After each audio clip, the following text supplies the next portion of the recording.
Hello my friends, this is Jose from LuoVita. Welcome. I'm going to talk about why there is no such thing as failure. So why? Because there are many ways to define success, right? And one definition is achieving a goal. That's limiting, and that's just a little tiny part, because another definition is learning from failure. And good failure are those that help us change our path and improve, our chances. So it takes a lot of trials and errors sometimes to achieve success, almost all the time. So in society, in our society, winning is everything, I know, and it's sometimes difficult to accept failure. But if you can look at failure as this learning opportunity, then it can be something valuable for us, and it helps us, for example, to achieve our goals. So it's a social construct, and the concept of failure there's a lot of factors that states it's a failure or not. And for example, cultural beliefs and these values and expectation of this society, is just valuable in a certain situation. That means that the situation for one person is a failure and for the other one is something like success. So it depends on our perspective and beliefs and of others. So this applies, for example, such for religion, ethnicity, and you might see something as being something that is good or bad, and the other person sees the same as the difference, So some people will even view the same as completely normal when you see it's criminal or something, So if you, for example, if you fail to get a job, this is a good opportunity for you to review your resume and consider other options. There is a reason sometimes something doesn't happen. So you can use this experience to develop your skills and to be successful in the future when you have this interview, to have your dream job one day. So failure can teach us about ourselves and help us to become more resilient, And failures are great for several reasons. They allow us to redirect our path. Well, sometimes we don't have the options. We are forced to just go another path and change the way we think also. Gives us also this second chance, at whatever it is to accomplish. So the next time you feel or we feel like a failure, we should remember that it's only a matter of time before we can succeed. I know it's easier said than done, and it's not easy to have this mindset, but it's some psychological construct we have, the way we perceive failure, and this has a huge impact on how we handle it. So when we perceive it as something negative, it causes us pain and makes us, for example, reluctant and to try something new, and because we are fearing to fail again. So this leads to some stagnation and this lack of progress sometimes in our lives, in everything, in career. And so when we understand that failure is natural and this natural part of learning and to evolve, we can use it as an opportunity to develop, for example, our strengths and become better versions of ourselves. So if you are someone who struggles, for example, to overcome this fear of failure, it may be because you have irrational beliefs about what failure means. For example, we might believe that if we fail at something once, it will happen again, and that is no one wants to like that. It's if you struggle, for example, with this kind of irrational beliefs, it's important to work on changing them, and so we can begin to see failure in another way, in some positive way, right? So this healthy relationship with failure is very important to being able to take risks and achieve your goals. For example, it can be taking the risk of starting an online business or trying to master another skill, but it's important to embrace failure. I know it sounds weird as something natural, but it's part of the process, right? And mostly our successes come from the things we initially thought wasn't going to happen. That means inventors like Edison always, it's cliche, but it's true. Edison, for example, he tried hundreds of times to build this bulb, and for him it was not failure, it was an evolution. And we should see this as the same. So I know there are a lot of people having a hard time accepting failure. We included, because we feel that it reflects on our intelligence or capabilities, but this is common, and it prevents us from moving forward, trying new things. But someone that succeeds normally tend to see these failures as feedback that will help them improve their skills and get closer to their goal. So overcoming this fear of failure, is really not easy sometimes, but it's possible with this right mindset.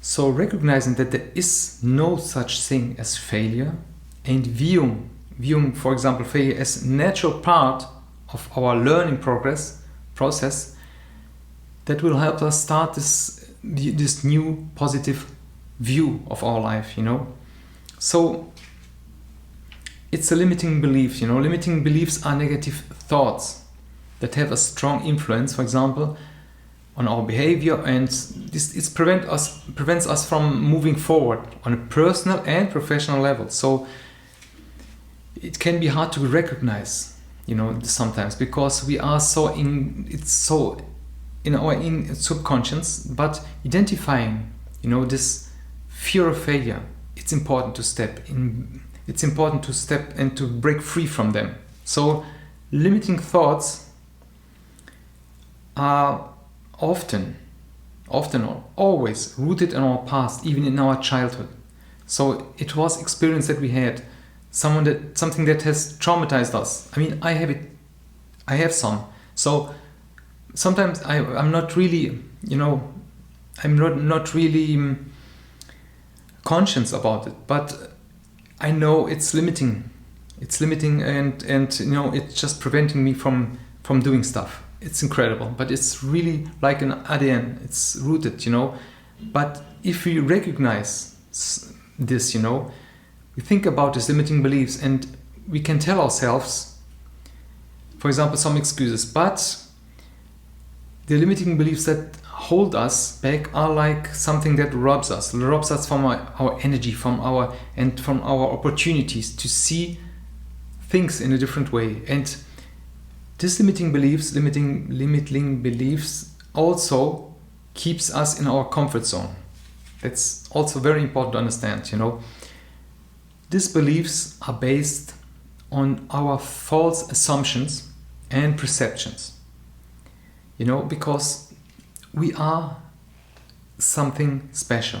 We are someone special, and something that somebody has done, we can do it. So it's important to challenge our limiting beliefs by questioning if they are really valid or not, asking yourself what would happen, for example, if it was not true. If this limiting beliefs is not true, what if I'm not such a failure, or not? What if I can speak in public? What would change? For example, if you believe that you are not good in speaking, public speaking, you may just decline some opportunity and miss out other opportunity for growth. So this could impact your career also, and it limits your potential to advance, in life, in your company. So another example, for example, would be that we believe that we cannot create the success on our own, for example. if you believe this, you may feel, for example, guilty for asking for help, and you might not want to rely on another person, for your success. But it's true that everybody needs someone at some point in the journey. And so, you must accept this fact that this will help overcome your limiting beliefs. So we should identify our limiting beliefs and replacing them with these empowering ones. And I know it's challenging, but it's a must, it's a must. Start by observing what types of negative thoughts come into your mind. And then, on a daily basis, routine, right? And take note of these. Just take note. I know it's not easy, but, if you imagine you're on the street and you think, yeah, this guy, man, he lives in this beautiful home, and I couldn't achieve this. And why can't I achieve this? It's not real. Perhaps you can. And we can achieve things, but we have these limiting beliefs. And from there, take note and think about how you acted negatively when you saw this in the past, for example. And these thoughts, where are they coming from? Once you have identified your limiting beliefs in your life, for example, replace them with more empowering beliefs to unlock this potential. This potential that lies in all of us. It's like sleeping, sometimes. And man, it's really frustrating, believe me. And, we believe, sometimes we what we believe about ourselves can become also self-fulfilling. And this is like a circle, and this is like a self-fulfilling prophecy, if you want to. And this occurs when a prediction is made by us, for example, through our actions or through our mind, and this come true.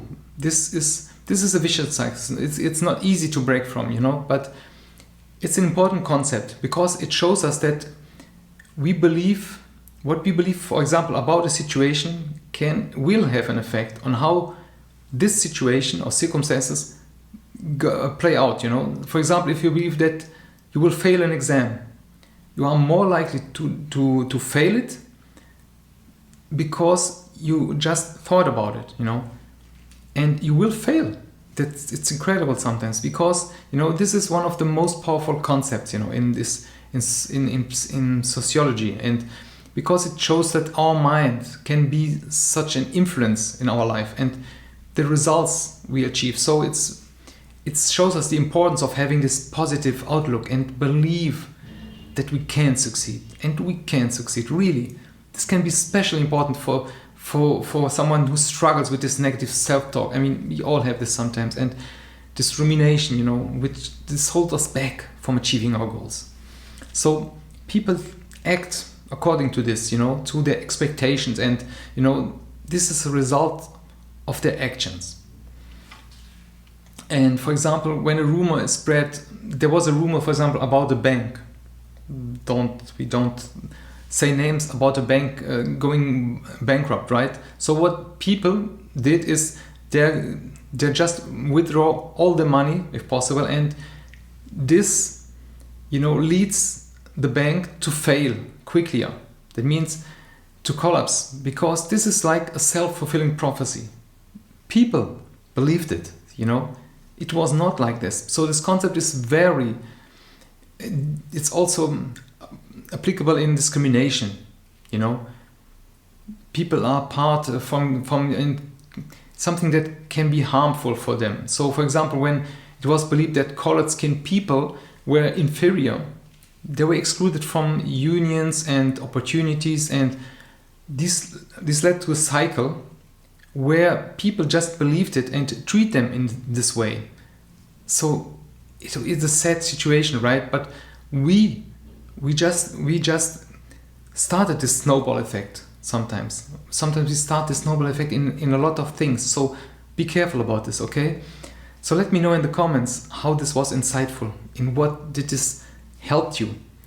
Subscribe to our newsletter, because once a week I send out really powerful stuff. ideas, to see opportunities, and let me know about it, and there are also other resources. Check out in the descriptions, but also per email you will receive this. So you will also receive exclusive content per email. So our blog is not indexed because it's specific just for people who are interested. And if you're a subscriber, you have, I think you should have, privileges. Like, because you are interested, you will receive just content that is just available for a subscriber. There is nothing else online, So check it out, let me know, and thank you for being there, and courage, and take care of yourself, and build your own life. It's the most important thing we can do every day. So, and don't forget to subscribe to the channel. But thank you again, and take care of yourself. Bye.